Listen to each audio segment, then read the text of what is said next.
everybody. Welcome to Makeup Effects Live at IMATS 2015. I'm Matt Winston from Stan Winston School, and I'm sitting here with the executive producer of IMATS, Michael Key. How you doing? I'm good. Thanks for having me, Matt. See you. Thanks for having us. This is your party. We're just filming it. Yeah, well, this is your thing. We've never done anything like this before at IMATS. I mean, 54 shows, 18 years, and we're doing something live, much like what we do on the main stage, but you're doing it that's going worldwide. Well, I love that. When you approached us about the idea, we talked about ways to create a webcast, and really what we came up with is how can we, in one day, give people a sense of every artist on the floor. We're really here in Hall H. And so the format of today is to do that, is to basically go through all these wonderful people. And if we can get one camera to pan out a little bit, Ben, just shoot out a little bit into the room. There's a whole bunch of people here. And throughout this webcast, you're going to meet them all, pretty much all of them. Michael, tell us a little bit more about IMATS and Makeup Artist Magazine. You can start with either one. For those who are not aware of both of those. Sure. Programs. Well, we'll go chronologically because I think that makes the most sense. In 1996, I was a motion picture makeup artist and had a fine career going with that. Two-time Emmy winner. Yeah, I got a chance to get a couple statues, which I'm very thankful for. And we didn't have a magazine. We didn't have a way to connect our community together in a way that I was a little bit jealous of, like American Cinematographer magazine, which they, that's something where they could end up seeing and celebrate the art of what they do, that behind-the-scenes movie-making aspect. And there was nothing for makeup artists. I mean, there was a little bit in what Cinefix had. And that was cool. Fangoria for the monster fans, and the Blood and Guts fans, but no makeup artist-centric. Yeah, nothing specifically for us. And I wasn't looking for a career change. I was fine being a makeup artist, but my wife and I decided to start doing this. We did it on the dining room table of our home. That's where everything good starts, on the dining room table.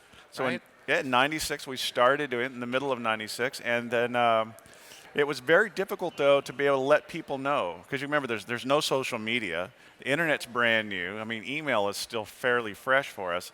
So we had a way to get, even search engines, was in its infancy. So we needed a way to be able to let everybody know that we had Makeup Artist Magazine. So since I didn't have a background in publishing, what I did was I talked to other people who had been really doing this, the real professionals. Said, well, how do you grow your audience for a magazine, for a trade? And they said, well, trade shows is really where you want to do that. Oh, okay. So I called my advertisers. So if we're going to do a magazine, we got to create a trade show to promote the magazine. Well, no, I wasn't even there yet. No, I did is I called my advertisers, and I said, where do you exhibit? Because wherever you're at, that's probably where we should be. And they would tell me, well, we tried this show. We went to beauty shows, but they're really hair and nail shows. They're not makeup-centric. And they said, well, actually, we really don't do much for shows. After about the 10th call like that, I realized there's no show that it really takes care of makeup, which I thought was insane, considering how big makeup is. Not even just movie makeup, but just makeup in general. There's nothing makeup-centric. My wife loves makeup. Everyone loves makeup. Yeah, half the people on the planet are usually enamored with makeup. So there's no show just for that. And I realized we were really the best entity to do that because we were mutually beneficial to the entire industry. Unlike a manufacturer or a school or anything else that had competitors, we had no competitors at that time. So throwing caution to the wind. And you jumped in, and it started on your dining room table. And how many years later, here you are in this Pasadena Convention Center. That's where we are, by the way. Beautiful location. And you're seeing just a fraction of this show. This is Hall H. And then there's a whole giant airplane hangars worth of stuff going on in the next room. Actually, to be clear, we're in D&E.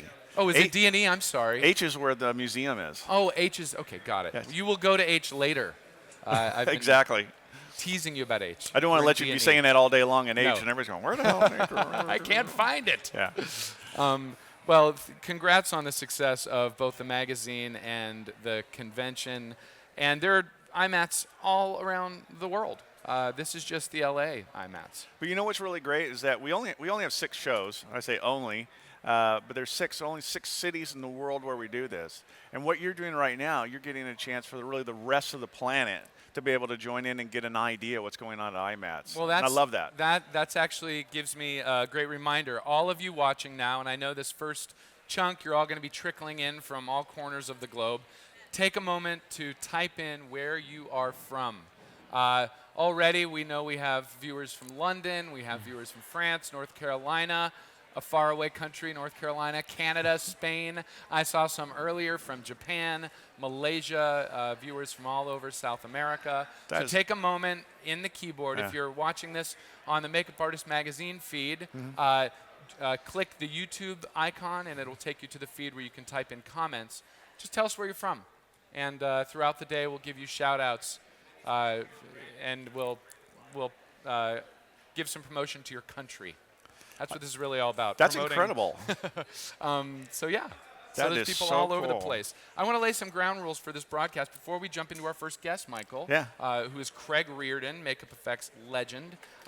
Before we bring Craig in, a couple quick things. It takes a very cool team working very well together to pull off a live webcast. I want you to briefly meet them. So Johnny, will you be panning the camera? Once again, we'll start with Ben Saltzman. Ben Saltzman on camera, and we'll work our way around the room. That's Michael Key. You met him. You already saw me. I'm Matt Winston. I'll be kind of hosting today. And we're coming around to the beautiful bearded Jake Borowski, also on camera. He hides things in that beard. And we have sales mistress Bonnie. And we have Eric Lidoff, co-founder of Stan Winston School. Peter Gould on sound. We have Megan Billingham interning with us today. And we have Teresa Loera, who is our live show producer, back there sweating it out. Andy Olek will be switching the feed and tech directing. And that about covers the crew. That's the Stan Winston School of Character Arts crew, and thank you all. So if you like what's happening today, it's their fault. If you don't like what's happening today, that's their fault as well. All right, so why don't we jump right into, final thing. We encourage interaction from you guys. This is not a one-way webcast. You guys can write in, and we will let you drive the train as much as you like. So any questions you have about Michael Key, his career as a makeup artist, Makeup Artist Magazine, IMATS, please ask, and I will be texted, and I will ask those questions. Same for Craig Reardan. So Craig Reardan, why don't you get in here, dude? We'll get that. Ladies and gentlemen, makeup effects legend, Craig Reardan, and yes, you are a legend. Okay. Welcome. Well, thank you. To the webcast. Thank you very much. For those of you out there who know anything about makeup, he needs no introduction. But for those of you who are not aware, you certainly know his films. You've seen his work in How the Grinch Stole Christmas, a big part of Rick Baker's team on that. Poltergeist, a practical effects clinic from start to finish. Weird Science, Dick Tracy, Goonies, which I just rewatched with my kids the other day, and it holds up. Without a Trace, Buffy the Vampire Slayer, Star Trek. We all have Star Trek connections. Deep Space Nine. Thank God for it. Yeah. And he's this guy's an Emmy winner 2-time, just like Michael, for the X-Files. I think it's 3-time. It's yeah. 3. Well, I've got a daytime too. 3 I'll and a sneak daytime that and in. a daytime Emmy. So technically 4-time Emmy winner. Yeah. And you've done it all, and you've been around for a long time, and you're a very talented man, and we're very lucky to have you. Thanks a lot. Thank you, Matt. It was Michael's idea to have you on as the first guest. So Wow. why Craig, Michael?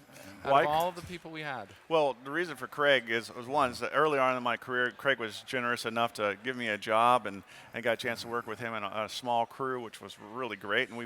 And that wasn't inspiring enough to be able to work with him on that. We've been able to work together over the years on Star Trek, on Grinch. You guys shared an Emmy And on a Star show Trek, called yes? Weird Science, where I had, I think, more fun than anything. Mike did something for one episode called The Steves. The Steves. They're all named Steve. They come from this planet, and they look like kind of like pigs. And I forgot you were on that They're one. these sort of slow-thinking, slow-moving characters, and they're all named Steve. This is Steve, and over here is Steve. Oh, that's And fantastic. that was a funny series. And we also worked on one with Richard Mall as a screwy-looking Frankenstein. He doesn't need much makeup, that's what's great with Richard Mall. He's big, scary guy to be and with. a great face. He's an actor. So I mean, he's sort of sedate, reads the newspaper, comes in, then comes out Richard Mall. Best remembered probably as Bull on Night Court. Of course. If anybody's old enough to remember Night Court. Yeah. And lots of genre films. Yeah, and always nice to work with I Mike, forgot 'cause we he's did got those together. Yeah, I will. I did that. That's just really great. And Yeah, 'cause we're and so get tired. this, at the time he did that, he's not only trying, he's already launched his magazine. So how does he do it? That's at least 3 things in the air. And now, I think Michael Key is probably the champ juggler of the century. How do you do it? A magazine, a makeup career, and a show. What? Yeah. How do you? Well, much like what you're doing here, you can't do that by yourself. You're only good as the people in your team. And I That's have true. an absolutely amazing team to be able to pull this off, to have thousands of people come be a part of this. The scale is staggering at times. Can I tell a story? Yeah, Could you just go ahead. remind me of something that I've forgotten about that episode with the Steves? The Steves, yeah. Television, things have to move so quickly, and making these aliens and the animatronics that are inside of it, and the servos, and all the things that are being done, and that's for a TV episode. Yeah. I painted all those aliens the night before. It was one of those things where we're up against the wall. So I'm up literally all night painting these alien Huffing heads. paint at 4 a.m. So then Hoping I it looks good. put them all in my car the next morning, go to Universal, put them in the trailer, and I'm blurry-eyed. And who comes walking in my trailer is Rick Baker, because he's shooting Nutty Professor across I remember the way. that, yeah. And he No comes pressure. in, and Rick goes, "Ooh, aliens!" And going, "Rick, go away, Rick." Go. Because I painted all these in one night, so it's like, don't look too close. Go away, Rick. He says, "Ooh, aliens!" Well, Damn it. you both have lots of experience with Rick, Yeah. and we would love to get to some of those while we have you here. Sure. And I would love to jump in, since you've brought some eye candy with you, to some of the photos that you showed last night. Do you want to sort of here we are. remind those who weren't here last night what last night was all about with Craig, and what you guys covered in a nutshell, and then we'll get to some photos. Well, I was very honored that Craig came, because he's a dear friend. He doesn't usually like to come to these things. He's a bit shy for that. And this is the very first I'm a IMATS stay-at-home. show. I am right in saying that, aren't I? This is the very first It's the IMATS show first you've been time to. after all the stuff that Mike's done. I was always reading about it, always just like, oh my God, now what has he done? But I didn't. I just don't. Not a big jillions of people person, So I was honored you would come and be a part of this. Oh And well, listen, I was very pleased. Well, I know the was day is honored. not over, and I don't want to put you on the spot, but do you think this will get you out of the cabin in the mountains? Will you come down more often and That's hang what out my with wife us? asked the same question. Yeah, sure. Yeah, Good. it is that you hit the water and you go, hey, not It's bad. nice. Woohoo. It's nice. We worked together. We Try did to splat. pig-faced characters named Steve. Right. That's what we should do. A demo and do the Steves. Bring the Steves. If you want them to bring back the Steves, type in the comments, and That's right. we'll do some kind of special edition. Yeah. Well, this will be fun. webcast. I didn't get to see any of these last night because they were on Oh, the that's screen, right. and we couldn't Nor see did I. them. Yeah. So tee this up. What are we about to see, Craig Is Reardan? your, a taste of. Is your image good, fellas? Let's make- Oh, okay. There we go. There's what they're seeing right there. Did I ruin it? What's better? How's that go? Cool. Okay, I'll sneak in order to without blocking this. Without blocking the screen. Well, this is. Should I, Matt? Do you want me to narrate? Yeah. He went away. Help! Yeah, Help! go ahead. Help! Technical people. They will. It'll go. Oh, thank you very much. Thanks, John. Yeah, that's. This is a makeup I did on my brother Jeff, in 1975, when I was 22. And there was a magazine called, it was actually a fan magazine called Cinefex. But it was a Cinemagic. Gosh, thank God Michael's here. Cinemagic. And it was published in Baltimore. It was a fan magazine. And, I'm a guy named Don Doler. I don't even remember how I found out about it. There were some early contributors to Cinemagic, like Ben Burt, who's now like a multi-jillion Oscar winner sound expert. But these were people starting in backyard movies, really. I mean, and so to the point, Don accepted a couple contributions from me, and then he told me at one point, this was in the even earlier 70s, he said, I'm going to do a softcover book, see if you can think of something to do. So I thought, what'll I do? And I actually did a whole page full of sketches, all different kinds of characters, and I thought I would do a version of the god Pan, the satyr god, but make him look more like the goat whose characteristics he has in his behavior, not something more than just the little horns, and went pretty goaty. And so this I did, and did it with just a simple shell latex. It isn't even foam latex. And put it together, described how I did it, and I tried to demystify it enough so that anyone enthusiastic about makeup might be encouraged rather than, oh my God, they'd say, oh, hey, well, that sounds simple. I think I'll try it. You know, that was my motivation. But what happened was Don didn't publish his book, and the thing went in the locker, and it didn't, I thought it would never see the light of day. And then it was published when Kerry O'Quinn had a magazine called Starlog.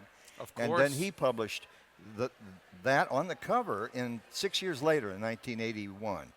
And I've since received a lot of very gratifying feedback from some very talented people who told me that thing on the cover kind of leapt out at them from the newsstand, and then they read about it. And well, one rather than names one guy told me he dropped a career in advertising and decided to be a makeup artist. Who could get a more amazing compliment? That is, if your artwork can inspire someone else to jump into art, that's about as good as it gets. And the only regret I had with it being 6 years later is by that time movies like The Island of Dr. Moreau with John Chambers, Tom Berman, Mike McCracken, beautiful makeups, and I thought, oh shit, it's just going to look like, you know, a recycle, because I really, you know, it's not that. Of course, you had the beautiful The Beast in the French version of the Jean Cocteau Beauty and the Beast, so nothing's absolutely new. But I was proud of the fact that I'd adapted at least something besides a wolf, you know. That's the trick, is to put your own spin on it, but also ground it in the genre, so it's still recognizable. Sometimes, you know, you go too far, like, that's not a wolf man anymore. I'm sorry. There's no hair on that creature. Yes. So it's like you have to find the balance. Yes, if you humanize them too much, and then we've all seen just a wolf. Yep. And that somehow doesn't click as a wolf man. Something's missing, the man part. Yep. So yes, it's the challenge is to put something together that will seem like a effective synthesis that'll look kind of cool in and of itself. And what is that thing? I don't know. And we don't know. But we try it, and we go with the old gut. That feels right. Yeah. It feels like it could exist in nature. All right, what else do you I'll have move to ahead, show us? fellas. So there's other views of Jeff. And this in brief, that's the actor Clu Gulager, wonderful guy. It was a black and white movie, so the color wasn't really the thing. Clu was in an AFI film around the same time as David Lynch was making Eraserhead. A young man named, oh Christ, what's his name? His whole family has gotten into the business. No, not Hunt Lowry, that's his brother. Dick Lowry had written a script, was going to shoot a black and white film about 30-minute long. He got Clu, who was a very, very active television actor and was active in films. And I recognized him, so I got on the thing. I prepared some bruise pieces out of gelatin. They melted. One of those. You're out in Lancaster. It's 119 Gelatin out. will do that to you. It sure did. And she's a fickle thing. Oh, that brother. gelatin. Agreed. So I had some mortician's wax. So what I did, I had to make this out of mortician's wax every shooting day and try to match it. But well, it looks suitably injurious and well, gruesome. he's a dad that gets the hell beat out of him by some recalcitrant workers that he fires, and they come back and wallop him and embarrass him in front of us. It was a good little melodrama. So he had to look. The humiliation the character felt had to be, as the producer said, we've got to see that in the way he looks, why he feels that way. Yep. Craig, Craig, I hate to interrupt you. Our segment is we have is over. No. We have 4 minutes. We're going to pad it a little bit. I will power through. So power through a few That's images, at and then we Universal. want to send people over That's to where they the can great find you. Chris Mueller right there. Nice. He's the man that sculpted the creature from the Black Lagoon. That's Chris. And this is in 1977. I'm in the old, the second Universal makeup department upstairs. This character is something Chris did from a sketch I did. This was for Battlestar Galactica. I don't think they used it. That's something that I did for Battlestar Galactica. Get your hand off that girl. That was going to have a cat head, and I did the head, and unfortunately I haven't a picture of it. Not used on broadcast They TV. didn't use that either. I wonder why. Well, they were going to actually put a multi-bra on her. This is a couple of, one character from Battlestar. This is the original sculpt for the American Werewolf in London. Rick changed it later, but I did that original. You just ran by that. Hold on, everyone. Ladies and gentlemen. That's Craig Reardan was on American Werewolf in London. I mean, you were part of it was fun. one of these seminal films of all of our lives. It was a great opportunity. Rick knew it, and we all knew it. He had some younger guys than me that were barely in their 20s. I was in my late 20s. Steve Johnson, Kevin Brennan, Yeah. Tom Hester. who's going to be on the show later today, Tom Hester. Oh, fantastic! Yeah, et cetera. And so this was huge, by the way. This head was that big. The shoulders very big, and but Rick, is a perfectionist in his own right. He also decreed a costume. We're going to go to a costume party. You will all do a makeup. So I did this on myself. Nice. That's you same under project. all that as At 27, 27-year-old? Yeah. Hard living 27, Craig. Yeah. Now this is a man in Australia, Arthur Dignam. He's made it for a movie called Dead Kids. He had to be disguised, so that's a hard face to disguise. So that's what I came up with. Well, Craig, I hate to say it, but we have to move on to our next segment, and you've just teased all of us. Well, with a few of them. I would like to say, ladies and gentlemen, Yes. that hopefully one day I'm going to have a book, an illustrated book with all these pictures and more, and some recollections. So Fantastic. now Good. I can't give you a timeline, but I mean, You have to share it because Yeah. it's history, it's movie history, and your window into it is so Well, valuable. so was your dad, and I have to squeeze in. Stan Winston was one of the most remarkable people I ever met. I don't think anybody that ever met him didn't feel like they'd had a live wire in their hand. I was electrocuted a lot in my childhood. This man had and no fear. Let me tell you. He had the He did. confidence of the giant that he was. I was like Michael Key. I saw Stan. He was already here, and he went right into outer space. Well, So it's thank a you, pleasure to Craig. say publicly what a guy he was. And you're a fantastic guy, too. Well, Matt. thank you, Craig. Now you're invited back after saying those nice words. Thank you. And I met Matt when he was quite a young Well, lad. probably 5 Yeah, over at at Tom Berman. Berman's studio, Yeah, 5 yeah. years old. Yeah. So now So we got to say goodbye. Thanks for Where coming, can my we friend. find Yeah, you? pleasure. Do you have a web presence at all, Craig? No. You live in the cabin God in the hills. forbid, yeah. All right. We will keep you in the loop on Craig's whereabouts to follow his artwork. For now, he is unreachable because he is a recluse. Yeah. And we're very happy to have him here this weekend. This is really exciting. My pleasure. Thank you. Good. Thank Catch up you with for you in a bit. joining us. And on your way out, question. Oh, Yeah. When were you least hopeful about your career and how did you get over it? But you can only give a 2-sentence answer because this segment a couple is of over. years ago. A couple years ago. And how did you get out of it? Well, I tell you, half joking, but how you get out of it is you just look at your past. You look at the fact you had a life in something you loved. What could be more rewarding? You have to sometimes count your blessings, to use a well-worn cliche. But I've had enormous blessings. I've met some wonderful people and worked in the movies. Everybody loves the movies, and I did as a kid, and by golly, I got to do it. And very That's grateful. good advice for anyone in this world, especially an artist for whom things can be up and down. It's do. a rough road, but Yes. if you're gracious about it, you'll survive. Yeah. Well, thank you very Great. much, Craig Thank Reardan. you. And Thanks, that bud. concludes our first segment. When we come back, and Michael Key, don't go anywhere. When we come back, we are going to be heading over to the Makeup Museum, and you'll be meeting Sam Bakarian from Namies and Berman Industries. No, Mike Hill? Okay, Mike Hill was going to join us. He won't be there, but you'll see his work. You'll be meeting Mark Viniello and Andy Schoenberg as well. And thank you so much for having us. Love we are having going to you be here. here all day long, and Excellent. we might have to pull you into the booth later on. Would you be up for that? I'd be up for that. As long as my assistant Amanda says I can come do it, then I'll come do it. Very good. Thank you, Michael Key, for inviting us here. And check out his website, Thanks, Makeup guys. Artist Magazine. You can also go to imats.com. IMATS.net. imats.net, and all these links are in the description of the video feed. So check out all things Michael Key, and we will see you guys in about 5 minutes in the Makeup Museum.